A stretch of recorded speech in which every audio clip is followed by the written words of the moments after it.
বাংলাদেশের উত্তর-পূর্ব কোণে সুনামগঞ্জ জেলার বুকে ছড়িয়ে থাকা এক বিস্ময়কর জলরাজ্য টাঙ্গুয়ার হাওর। এখানে শত নদী, খাল আর অগণিত বিলের মিলন ঘটেছে, যেখানে প্রকৃতি নিজের হাতে এঁকেছে এক জলছবি। আজ আমরা চলেছি সেই স্বপ্নপুরীতে, টাঙ্গুয়ার হাওর ভ্রমণে। আমাদের যাত্রা শুরু হলো টাঙ্গাইল থেকে। বাসে চেপে আমরা ছুটে চললাম নেত্রকোনা জেলার কমলাকান্দা ঘাটের পথে।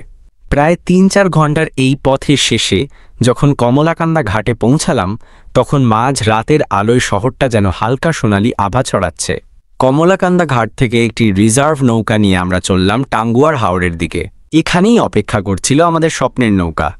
ছোট্ট নদীপথ ধরে আমরা এগিয়ে চললাম হাওরের গভীরে, যেখানে তেমন কোনো শব্দ নেই, শুধু পাখির ডাক আর পানির ঢেউ। টাঙ্গুয়ার হাওর শুধু জল নয়, এটি একটি জীবন। বর্ষাকালে যখন চারদিক পানিতে ডুবে থাকে, তখন মনে হয় আমরা যেন এক জলরাজ্যে এসেছি। দূরে ভেসে বেড়ানো নৌকাগুলো যেন কোনো ছবির ফ্রেমে আঁকা। এখানে সূর্যোদয় আর সূর্যাস্ত দুটোই যেন আমাদের হৃদয় ছুঁয়ে যায়।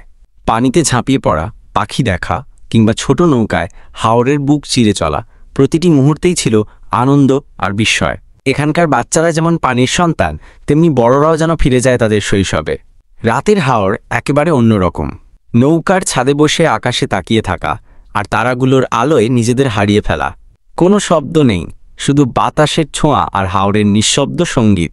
টাঙ্গুয়ার হাওরের আসল সৌন্দর্য এখানকার মানুষ। তাদের সরলতা, আতিথেয়তা আর হাসিমুখ আমাদের মনে গেঁথে থাকবে আজীবন। এই ভ্রমণ যেন একটা গল্প, যেটা শেষ হয়ে গেলেও সবসময় মনে থেকে যাবে।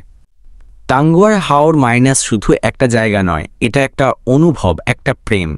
যদি কখনো প্রকৃতিকে খুব কাছ থেকে ছুঁতে চান, তাহলে একবার ঘুরে আসুন টাঙ্গুয়ার হাওর। আমি বিশ্বাস করি আপনি অবশ্যই বদলে যাবেন।